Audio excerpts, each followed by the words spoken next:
Welcome to the Shark Tank Podcast.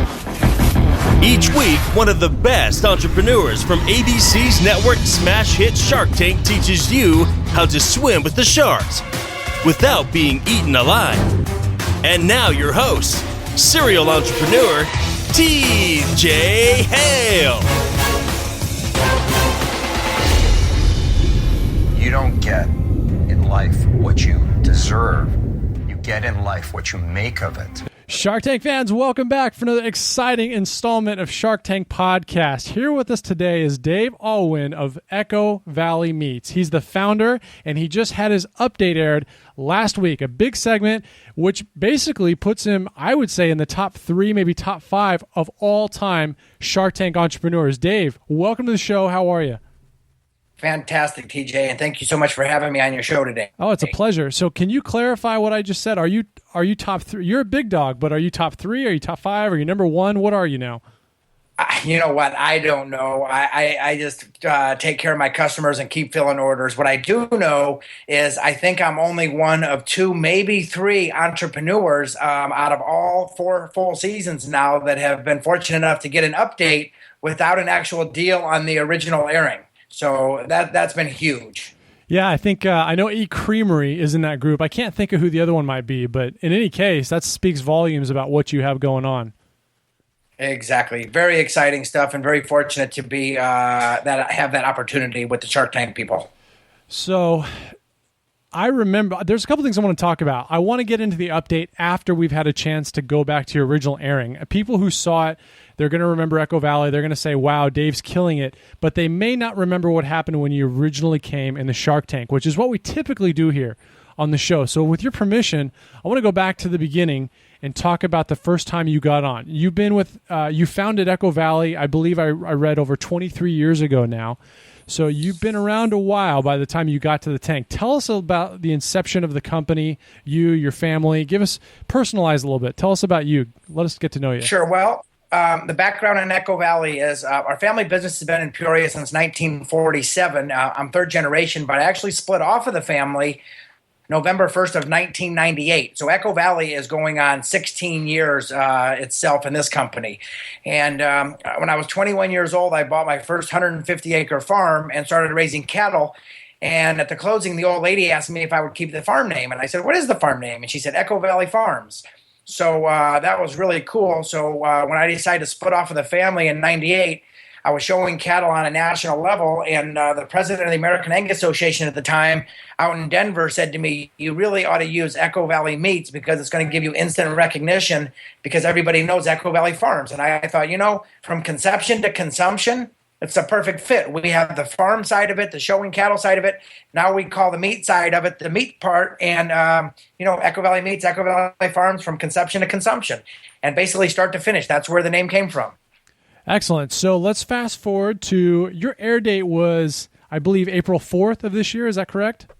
April 5th, Friday night, April 5th. April 5th. All right. So tell us about when you were contacted or when you tried out for the show, when you filmed. Give us some time frame and reference on how that all happened. Well, it was really cool. I actually flew out to Los Angeles in May of 2012. Came home from a soccer game in Chicago one night, and Shark Tank, a rerun was on Sunday night, and we were watching it, and I was sitting there, and I thought, I'm going to look up when an audition is because I'm interested in this, and I've been watching it for a couple of years. Huge fan of the show. Always thought it would be really neat to try to go out for the show, and so got online and realized my son's soccer game, we were staying downtown Chicago the whole weekend. Auditions were 2 blocks away the entire weekend. I didn't even know it. Oh, bummer. So that was the bad news. The good news is the following Saturday, so 6 days from when I was watching that, was the last audition in Los Angeles in Culver City that year. So I basically decided to jump on a flight on Friday and head to Los Angeles and stand in line with the rest of the crazy people to audition for Shark Tank. So you did that. Tell us a little. Okay, so did you go with the Wranglers and the big belt buckle and the hat? I mean, were there any gimmicks, or were you kind of just stand there in line with your paperwork? No, actually, this is crazy because I got to the hotel at 11 o'clock at night, and auditions started at noon the following day, 13 hours. And I thought, okay, I'm going to get some sleep, wake up in the morning, and get ready for the auditions. Lo and behold, I get to the hotel. There's 5,000 people in line already. Wow. I walk up to the guy first in line and asked him when he got there, and he said 5 days ago. He had been sleeping there for 5 days and 5 nights. Oh. I'm like, oh, wow. So Hold on, I quick question, Dave. Who was he? Was it like Aaron from Scrub Daddy, or was it somebody you never saw again? Somebody I never saw again. Okay. Yep. Just checking. Very few people in line I ever remember even making the show, to be honest with you. So I go to check in, tall gentleman checking in with me, and I said, hey, man, where are you from? And he said, I'm from Orlando. I'm here for Shark Tank. And I said, okay, I am too. I said, here's the deal.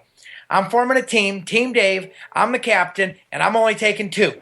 I said, are you interested in being part of Team Dave? He goes, heck yeah, I'm interested in Team Dave. What do I need to do?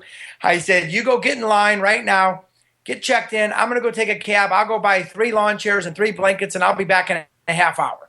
And I took a cab and met another guy in the sporting goods store, and he was from Arkansas, gave him the same pitch. He wanted to be a part of Team Dave. And so at that point, we've had our team, Team Dave. And the idea with that was we're going to be in line all night long now. God only knows how many hours that we're 3-4 blocks away from the hotel. That, you know, we have a team that somebody can hold the line while the other guy goes to the bathroom, goes take a shower in the morning, gets a little bit of sleep, whatever the case might be. So we had our 3 guys there on Team Dave, who I actually, neither one of them made the show, but I actually stay in touch with them pretty much on a 2 or 3 times a month basis. Oh, cool. So that was really cool. I just had this feeling, we got to move on from this, but I envisioned you with a giant bag of steak kebabs, just giving them one by one while people let you cut ahead of them in line until you got to the front, but maybe that's not how it happened. No, I was in line 17 hours. Oh my gosh. Oh, yeah, boy. and it was pretty cool because people are getting, FedEx is pulling up along the curb. There's mattresses, there's lawn chairs. People are camped out, everything along the way. And I have a file. I have a magazine that I was on the cover of. I had my 6 or 7 mail order catalogs from previous years, and that's all I had. And, I was confident in what I do. I told someone when I was going out there to audition, they actually asked me what I felt my chances of making the show were. And I said, I feel 80%. I have as good a chance as anybody to make the show because I'm very confident in what I do, and I have a viable business. What I need is the right partner, meaning a shark at the time, to help our business get to the next level. Because we were already making stuff for Swiss Colony and some of the big mail order companies, making these guys a lot of money, millions of dollars a year by making the product for them. And so that was how I got into the mail order business to begin with. So I knew 10 years down the road, it was time to go to the next level. Interesting. All right, well, let's talk about what happened when you got on the tank. I'm going to give you my first reaction when my wife and I, Tressa and I, saw the product. We love going out to eat. We love steak. Some people obviously don't. Damon went out because he said his kids are vegans, and we're like, all right, more for us, right? That's our attitude. But when we saw you and the product, we were like Pavlov's dogs. We just started watering at the mouth going, oh, man, we hope this guy does well because this looks awesome. So you go in there, you've got your product, it looks delicious, it shows well. The first thing I remember is you've got these 5 sharks. These are not people who eat at McDonald's very often. In my mind, they have discerning taste. They've gone out, they've eaten at all the nice restaurants, they probably do it frequently. They loved your product. In fact, I even made a mashup for you. So here's the love product mashup so everyone can hear it. Thank you. Wow. I can assure you, making money never tasted so good. Wow. Very good. Good. The other one would be our hickory smoked beef brisket, which we slow roast for about 15 to 16 hours ourselves. That was outstanding. That is our summer sausage. That is an award-winning summer sausage as well. Fantastic. This is a fantastic product. The meat was great. But here's my challenge. I didn't know about you until you walked out here. You know the meat business. You make a great product. You proved it. The product is absolutely spectacular. Thank you. I think the product is amazing. That's 32 seconds straight of them fawning all over your meat. How did that feel when you were in there? That was cool. I have to tell you, that was a really proud moment. Not only do I have the utmost respect for all 5 of them, along with Mark Burdett and all the producers and everybody else I met, I had to pitch in front of all of the execs before the show, and they all tried our product as well. And I knew we made great product, and I am a firm believer. I was trained in Germany and Denmark, and I know this business better than anybody. I bleed it, I breathe it, I sleep it. And so my whole motive was to get the exposure and to let people know who Echo Valley meats were, just like Robert said. He didn't know about it until I walked out.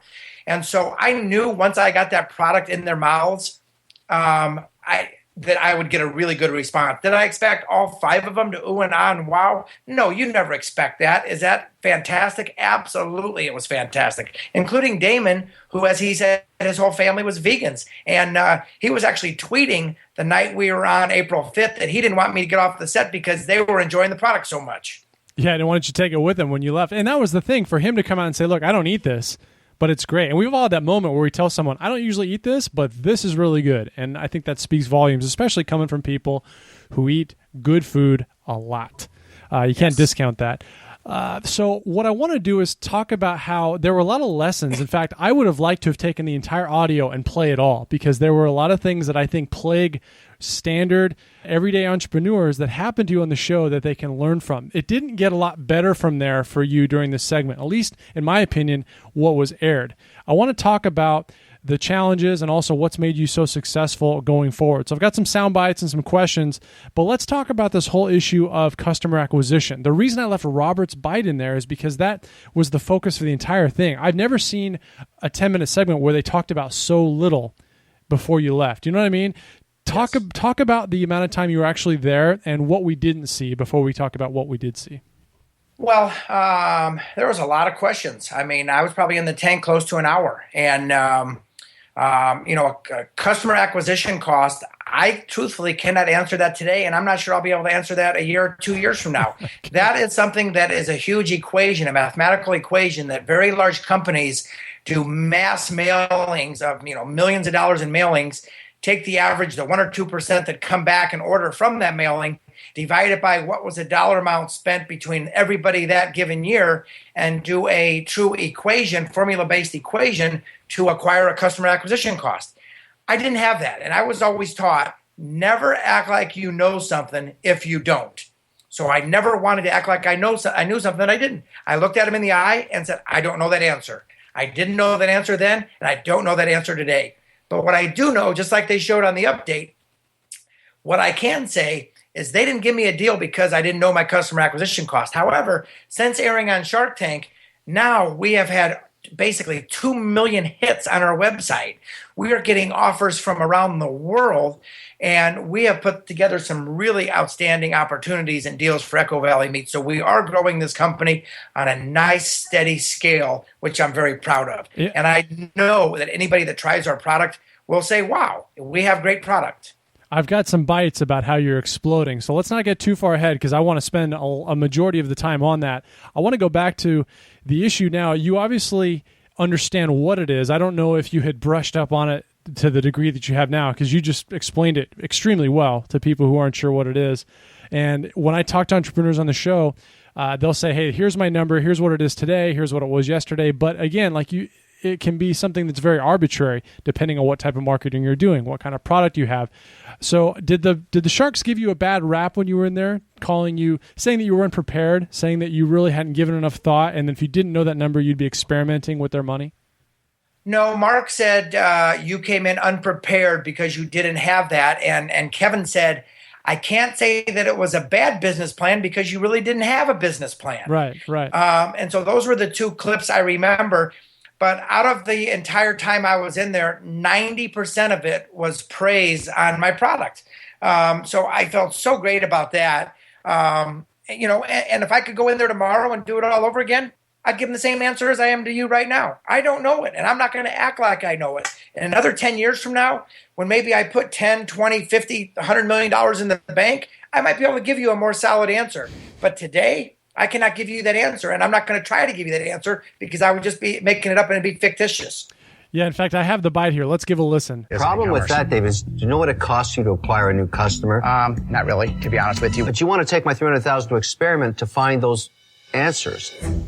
I don't know what it's going to cost to get a customer that comes back every holiday to buy a ham. You don't either. You're going to go find out. You're going to spend my $300,000 doing it. Maybe you'll be successful, maybe you won't be. Because I buy stuff like this all the time as corporate gifts for our corporate customers. But Kevin's right. It's very, very expensive to find those people. These people mail me, they email me, they blast me, all kinds of stuff.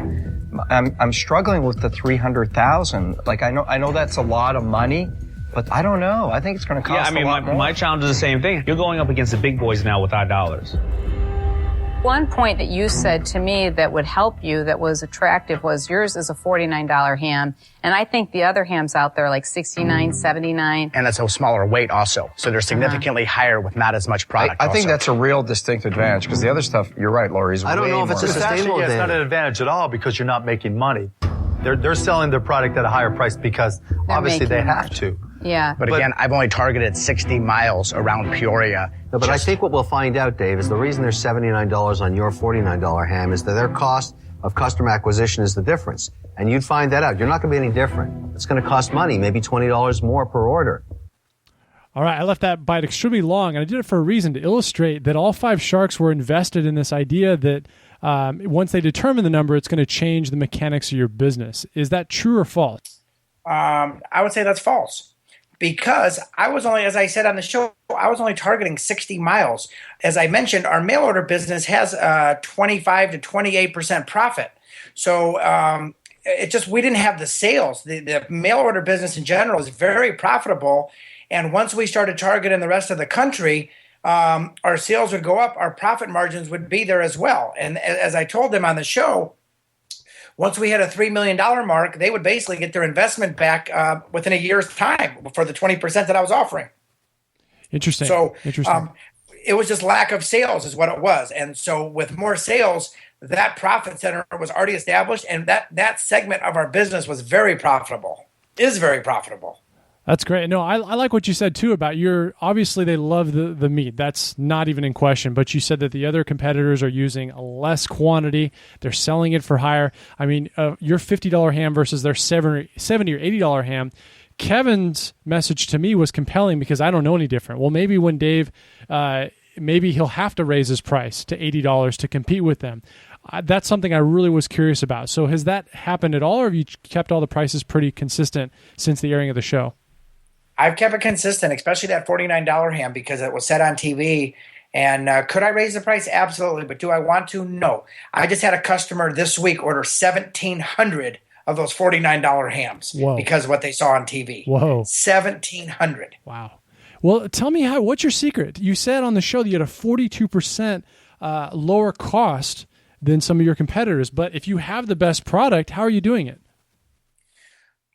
Again, knowing this industry from conception to consumption, I am very selective on who I buy from, what types of products I buy from. I go right to the farm sometimes, buy it off the farm, send it to a processing plant, and have it processed right through the process so I know the genetics.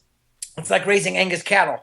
If people that really, really cut for profit, and Angus cattle versus any other breed on the planet, you will cut more profit out of a purebred Angus cattle, which is what we use for most of our steaks, our steak program, because it has a bigger meat-to-bone ratio than, let's say, a Simmental or a Hereford or a Charolais, that if you have a 1,000-pound steer, take all the meat off the bone and throw nothing but the bones on the scale, you have a lot less bone with an Angus than you do with other breeds.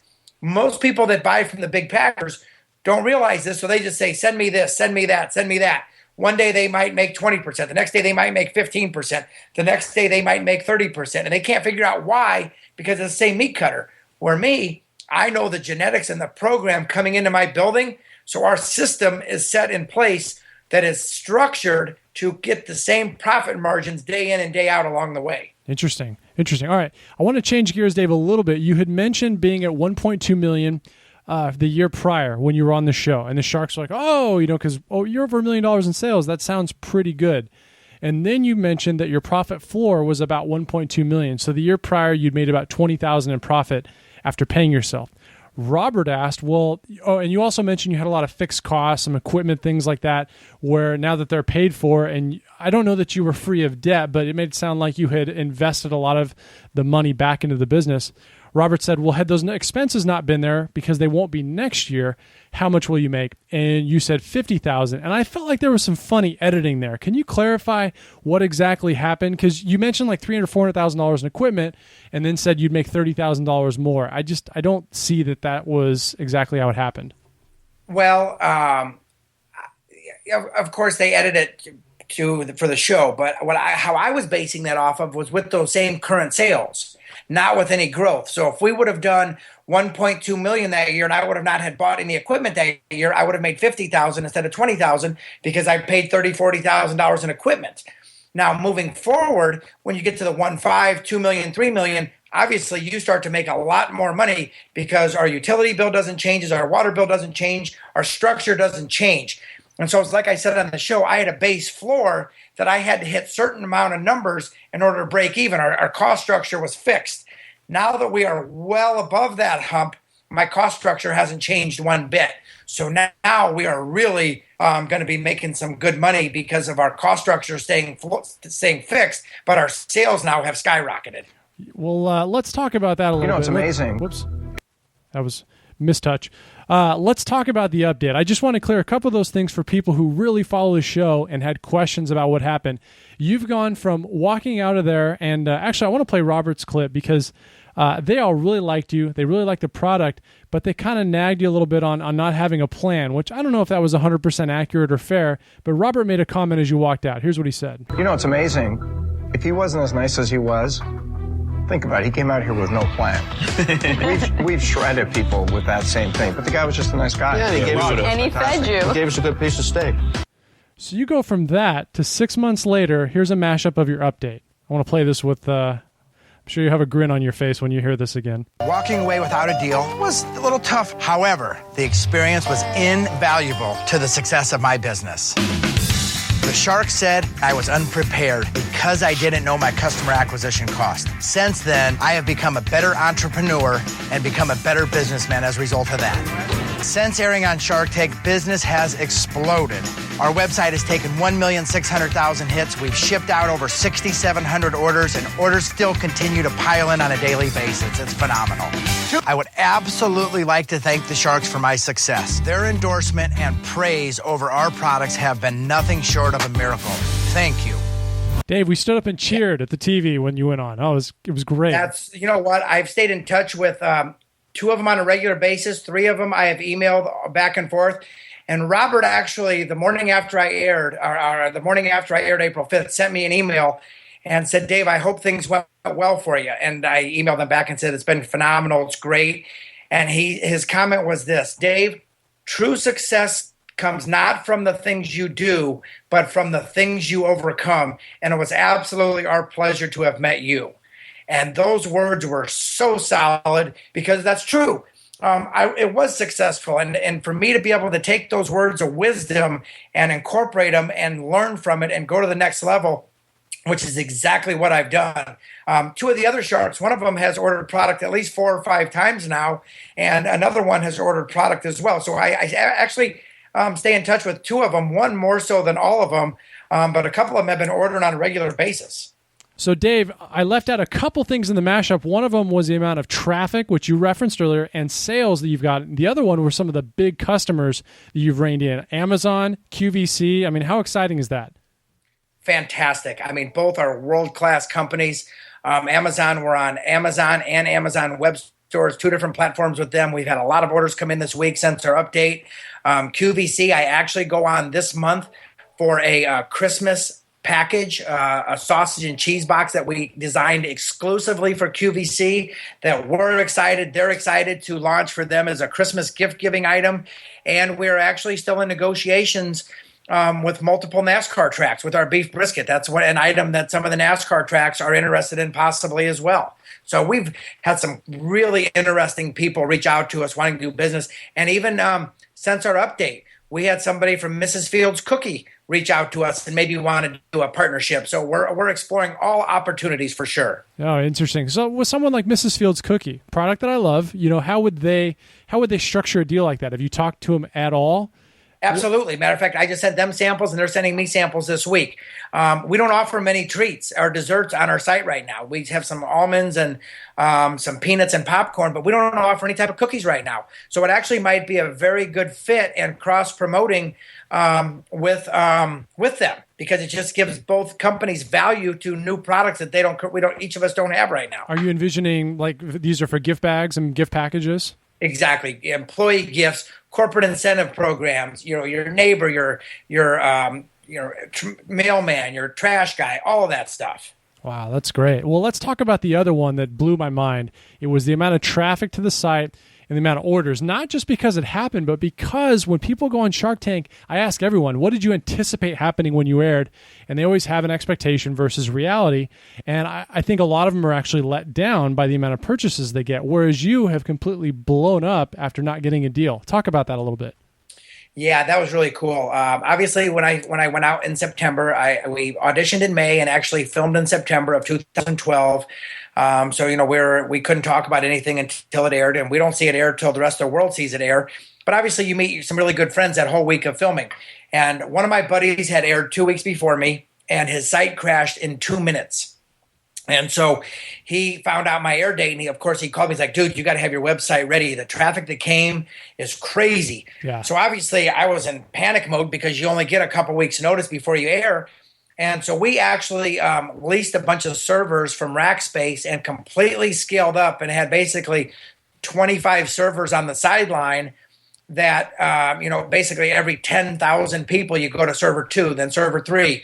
And so we actually scaled up to 19 servers the night of April 5th. At one time, 78,000 people on our site with 8,700 open shopping baskets at one time. Wow. So that is a lot of traffic jamming your site at once. We went down for about 2 minutes was all due to a little glitch in the shopping cart, but we were right back up and basically didn't lose any steam at all. Who was your buddy that gave you the heads up? Corduroy. Byron Young from Corduroy sells beanbags, and Byron and I talk 2 and 3 days a week. He's another one that just went on QVC with Lori last week and just killed it, just knocked it out of the park. And he and Lori are partners, 2 great people. Lori and Byron from Corduroy are just fantastic as well. That's interesting. He was one of the ones that I felt like was hard. It was hard to find him after the show aired. Every now and then someone seems like they're kind of under the radar, but it's good to hear that he's succeeding and doing well. He is first class. I tell you what, he and I talk literally 2 and 3 days a week, text all the time. And, I think it would be an asset because it doesn't look good for the entrepreneurs nor the show for people to go on there and their websites crash immediately. So with the insight I was able to get from him, it was phenomenal, to be able to get ready and scale our servers up. And granted, we had 25, we only used 19, but we were one of the few companies, probably one of the companies that had the most traffic of all time and actually survived it. So that was really cool. And this is what's interesting to me. You mentioned Lori. I have a prediction recorded on here because everyone who went out, which every shark did, unfortunately for you, or now fortunately, however you look at it, every single shark said, hey, you're great, Dave. We love the product, but Lori's one of the few that said, but these are the reasons I'm going out, and this is what I foresee happening to your business. I want to play this and get your thoughts compared to what's actually happened. Here it comes. I have a lot of experience with catalog sales, and it is hard to get your name known, and you do have a lot of competition. I think that you'll make it slowly, and I like to get things out there really quickly to get my return on my investment, and I don't see that happening here, and for that reason, I'm out.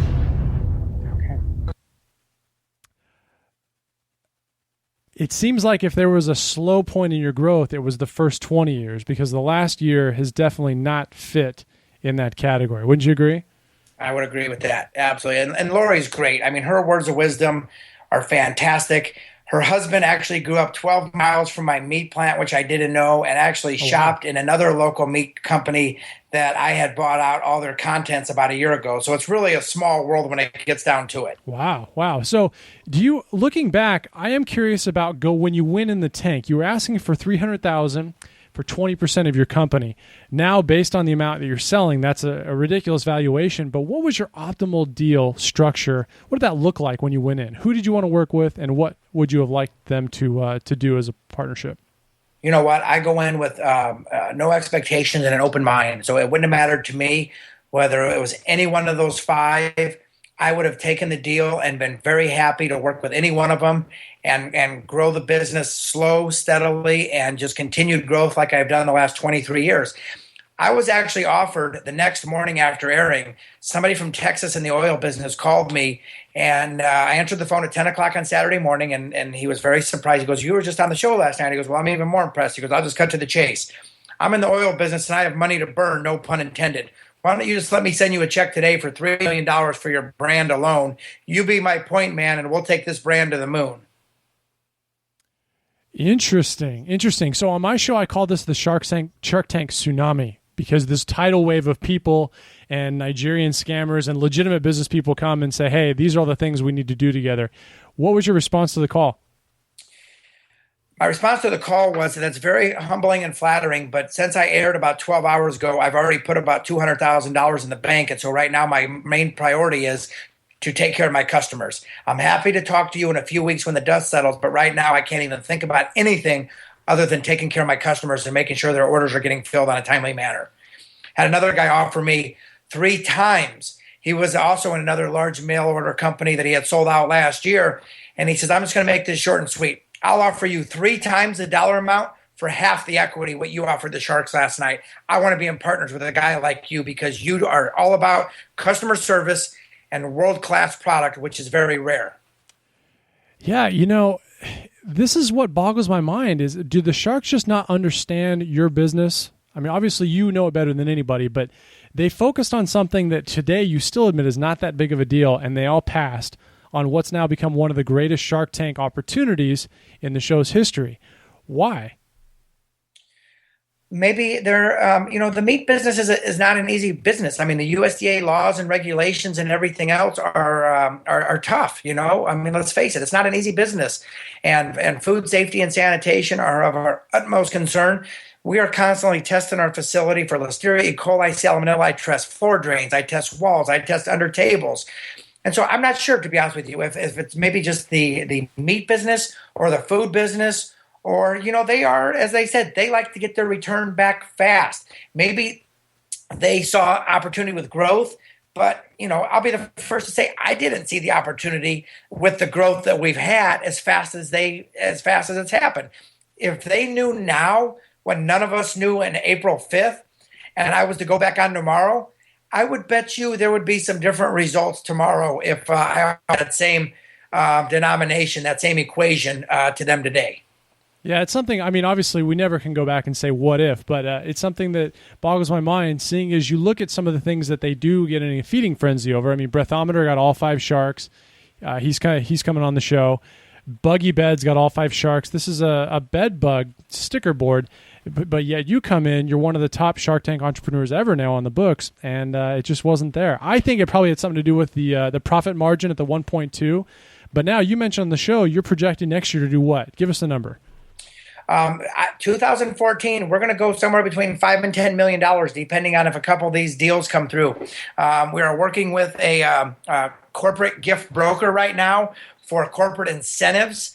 Some of the airlines, some of the casinos, some of the car manufacturers, where they use products for incentives for gift giving. If you go test drive a car this month, you can get a free ham and stuff like that.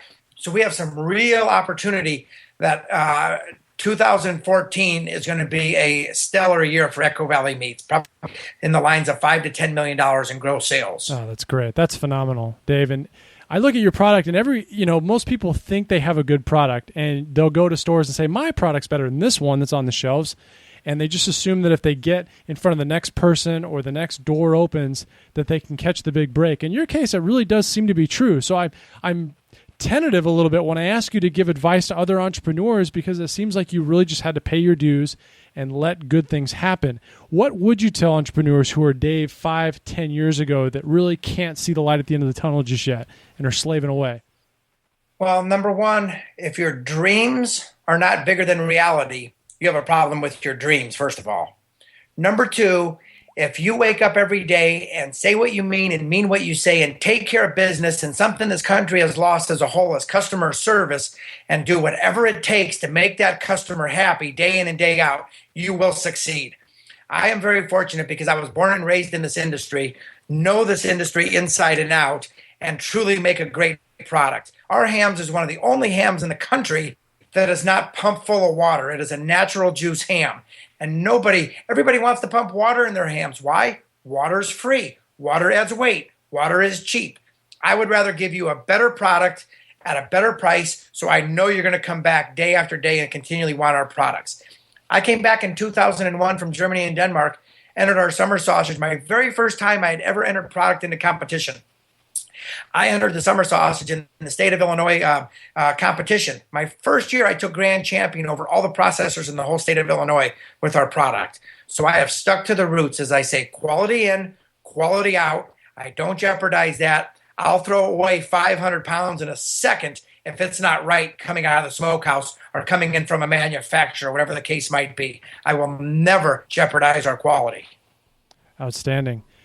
This whole experience, I'm sure, is mind-bending, and you've learned a lot. You've had a lot of success as a result.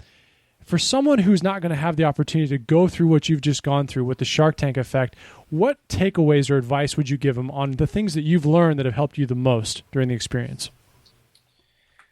Passion.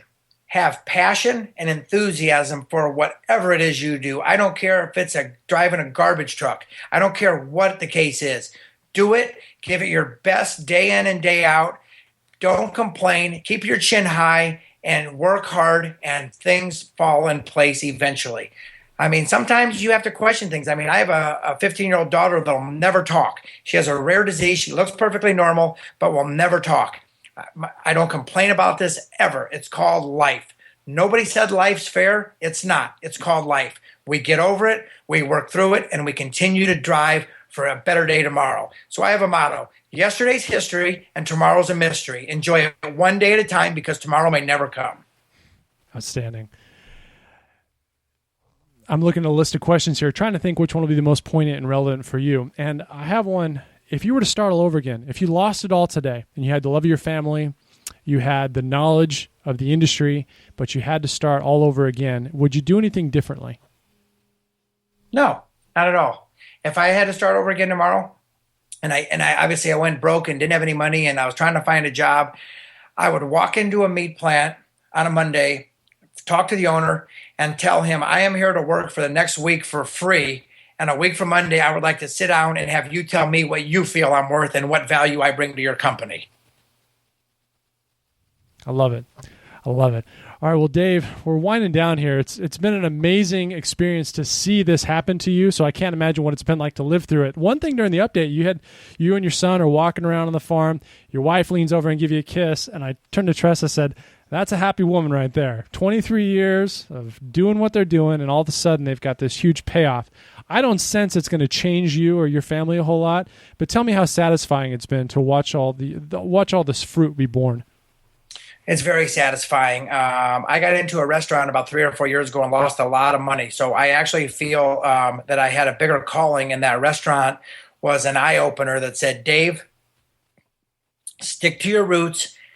And as my uncle told me, never try to carry 3 watermelons with 2 hands again. You will always drop one. And so that quote stuck in my head. I have farms. We have livestock. I've got 2 kids, one being handicapped, and I have a meat business. That's my 2 watermelons, and those are 2 pretty good-sized watermelons.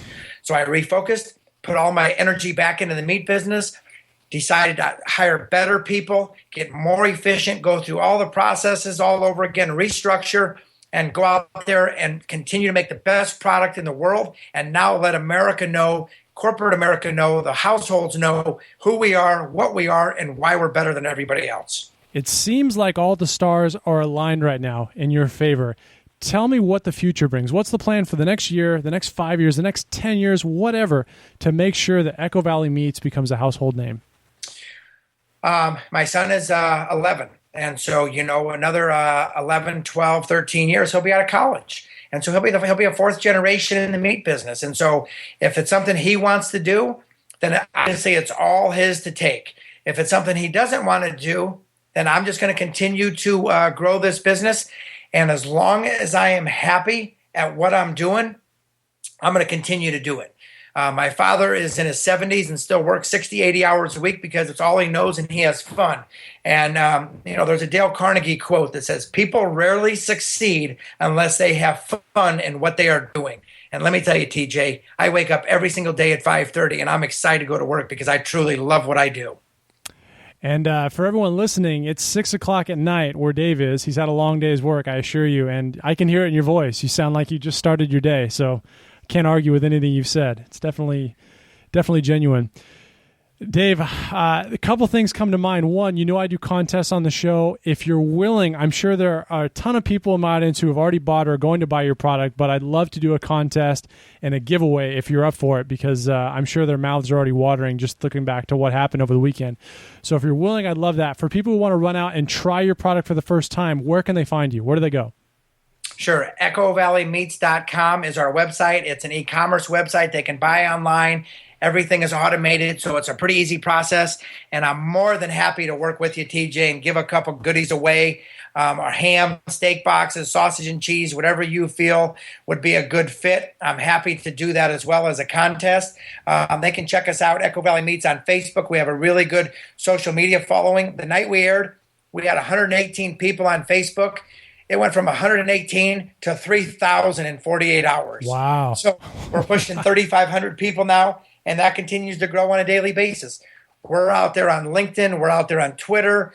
We're creating a very good social media presence as well. So I'm happy to give a few things away for your show. Oh, I'm sure they would love it. They'd be tickled pink. One thing I want to mention, I think you're aware of this, but for listeners of the show who didn't catch Rob Merlino's episode, who runs Shark Tank Blog, the official blog of Shark Tank, I asked him, I said, look, most of the entrepreneurs who've been on the show. You've talked to the lion's share of them.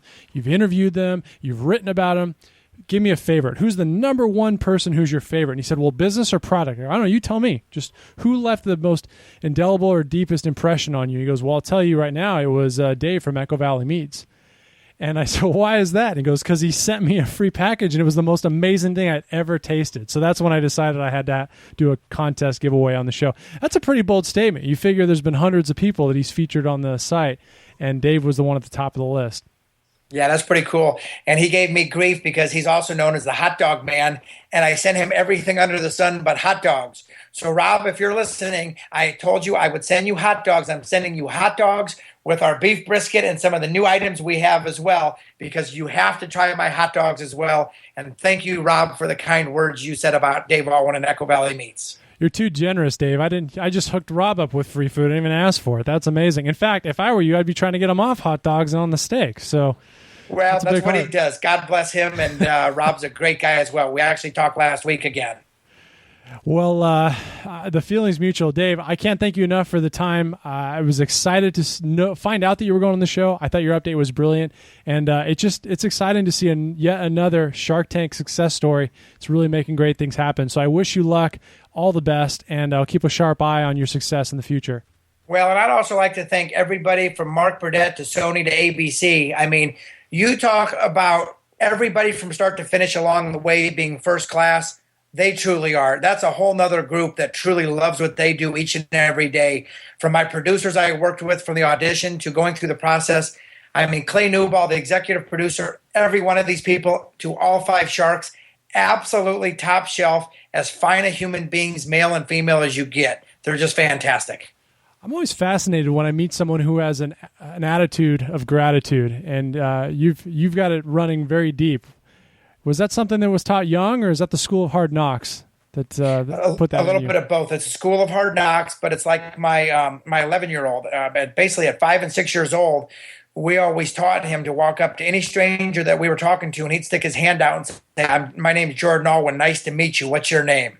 And so we're just thankful. You meet good people, and positive energy vibrates, and people want to be around positive energy. I mean, America is due for a good home, feel-good, warm and fuzzy story, and that's what several people have told me. They said, "Dave, you're a story. This is great. I mean, you came up through the School of Hard Knocks. You take care of customers. You pay your bills along the way, and this is fantastic." And so I think we hit home with America, because we do go back to the roots every day and the basics. It's not earth-shattering. This isn't rocket science. We just take care of people, give them great product for a fair price, and they're going to come back and take care of us in the same way. You're right. It's not rocket science. We shouldn't be fascinated when we see it in such ample supply, but for whatever reason, it made me feel good just to talk to you about it. So I'm grateful for it, Dave, and I would encourage anyone listening to go out and try Echo Valley Meats for the first time, for the third time, for the 10th time, whatever it is, but support Dave and what they're doing, and make them a household name, because I think you deserve it. Well, TJ, I thank you very kindly and wish you and your family nothing but the best as well. And it was absolutely my pleasure of being on the Shark Tank podcast today with you. All right, Dave.